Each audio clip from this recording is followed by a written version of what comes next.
In the intricate world of electronics, a single mishap could metamorphosize into a catastrophic event, and delving into electrical repairs without adequate protection is akin to a moth naively fluttering into a flame, unaware of the inevitable, impending doom.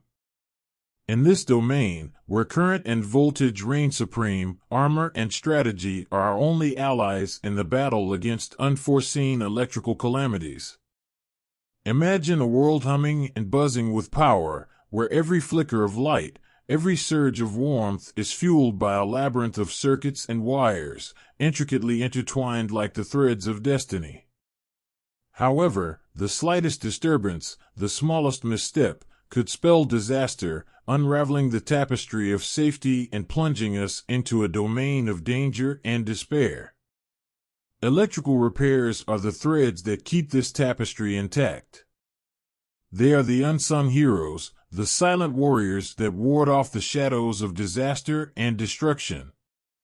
But what happens when these repairs are attempted without the shield of protection, without the sanctuary of switched-off power? The outcome is often a tragic symphony of sparks and shocks, sometimes fatal, always destructive. When we attempt electrical repairs without turning off the power, we are venturing blindfolded into a forest of unseen perils, where the trees are live wires, and the air is charged with unseen currents. Here, the unseen dangers are as real as the bolts of electricity that leap and dance around unprotected fingers and unwary minds. The importance of employing protective gear while navigating through this electric jungle cannot be overstated. It is the armor that guards our fragile forms against the biting jaws of electric current. It is the shield that deflects the stabbing spears of unseen voltage. Protective gear is not just a safeguard, it is a beacon of hope in the perilous realm of sparks and surges. When we fail to adorn this armor, we leave our bodies vulnerable to the wrath of rogue electrons, to the fury of unrestrained energy.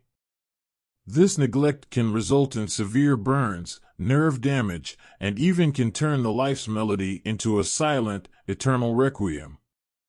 Turning off power before attempting any electrical repair is like draining the poison from a snake's fangs. It is the first, the most crucial step in the dance with electric demons.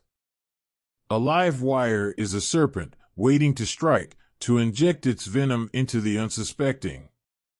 Turning off the power is disarming this serpent, rendering its venomous bite harmless. Despite knowing the grave repercussions, many still gamble with fate. They dance on the edge of the abyss, attempting to repair without disarming the serpent, without donning the armor. They defy logic and embrace risk. They turn a blind eye to safety and flirt with disaster, sometimes paying the price with their very lives. The ramifications of such reckless endeavors extend beyond personal pain and suffering. They ripple through the fabric of society, leaving behind a trail of sorrow, a legacy of loss. Families are shattered, dreams are crushed, and the tapestry of life is torn asunder. In the pursuit of understanding the power that lights up our world, we must also embrace the wisdom to respect it, to approach it with caution and care. Ignorance is not bliss in the kingdom of electric current. It is the harbinger of doom, the precursor to pain. We must arm ourselves with knowledge, shield ourselves with safety, and step into the electric battlefield with prudence and preparation. As we navigate through the pulsating veins of our electrified existence, let us vow to treat electricity not as a benign servant but as a powerful entity, worthy of respect and caution. Let us pledge to honor the silent warriors of electrical repairs by approaching them with the reverence they deserve, by arming ourselves with the shield of safety, and by disarming the serpents of current before we dare to dance with them.